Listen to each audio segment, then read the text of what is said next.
This programme now understands that after we interviewed Ms Siddiq on Saturday, asking why she would not help the family of Ahmed bin Qasim, who has been detained in Bangladesh and not heard from, police have turned up at his family home in the capital, Dhaka.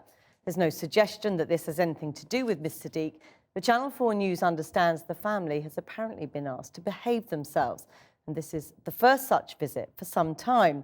This as Tulip Siddiq apologised today for what she said was an ill-judged remark to a member of our team. Well, our chief correspondent, Alex Thompson, has the latest. What can you tell us, Alex? Well, yes, well, it all rolled into Prime Minister's questions, amongst other things today. And as you mentioned, that fulsome apology so far as her own personal conduct is concerned. Her political, wider conduct is a matter of some growing concern. And there are a number of other cases, including one of the disappeared, as they call them in Bangladesh, who is British.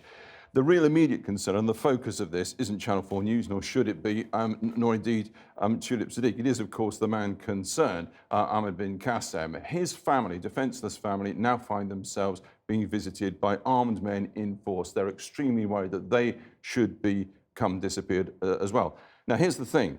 Sometime between Channel 4 News having that meeting with Tulip Siddiq on Saturday lunchtime in London and putting out our piece last night, somehow the Bangladeshis got some wind of it, it appears. It could be coincidence, but somehow they've got informed and they have stepped up the pressure on this family. And that's exceedingly worrying because there are hundreds of people in the opposition in Bangladesh who've been disappeared by what is, by all accounts, globally recognised as an extremely brutal regime.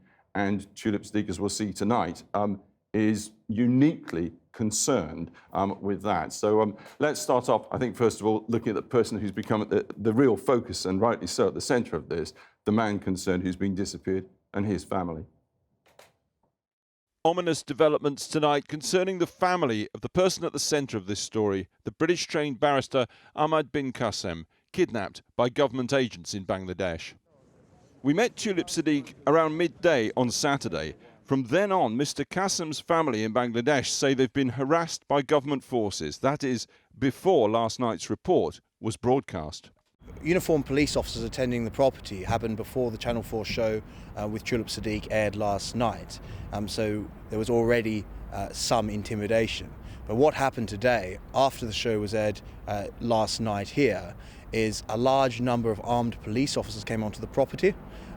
Fully armoured and armed police officers came onto the property, and that was a very intimidating thing to happen.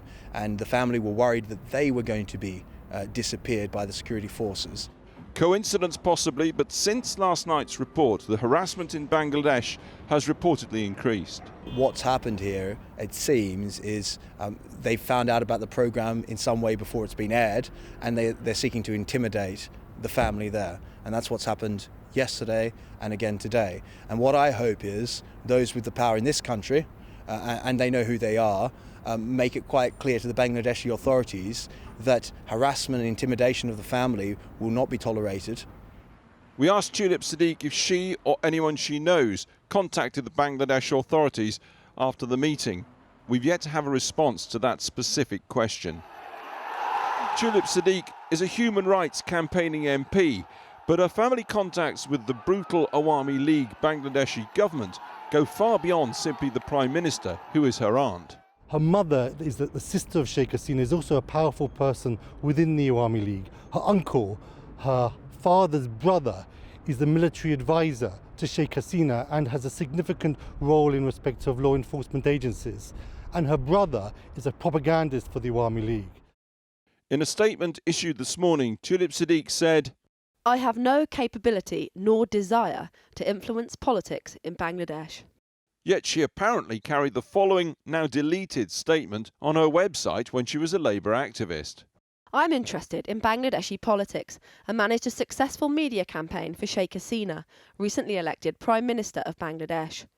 In my spare time, I work for the Awami League as part of its UK and EU lobbying unit and election strategy team." You described yourself as a spokesperson for the Awami regime. This morning, Tulip Siddiq issued the following apology after refusing to answer our questions and making threatening and offensive comments. I want to apologise unreservedly for my comments to Channel 4's producer, which were an offhand and ill-judged attempt to deal with what I felt was a hostile situation. Today, this whole issue reached Parliament, from Tulip Siddiq's personal conduct to the grave situation of hundreds of people being disappeared by the Bangladeshi government, all raised during Prime Minister's questions. Mr. Speaker, many mothers in this chamber know how hard childbirth can be, but we would never use that knowledge in a veiled threat against a journalist when being questioned in the way the Honourable Member for Hampstead and Kilburn did when questioned by a Channel 4 journalist recently.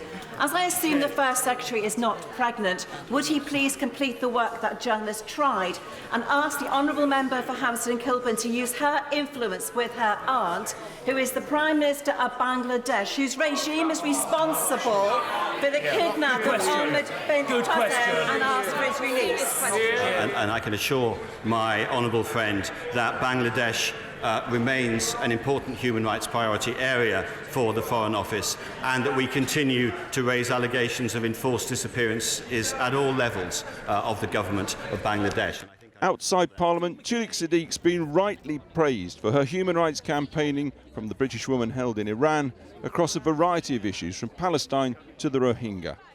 She's always claimed she can't intervene in this case because Mr Qasim isn't a constituent. He's never lived in Hampstead. After last night's report, a number of MPs contacted us from various parties to say they routinely work for non-constituents if they have special contacts, and what Ms Siddiq says is nonsense.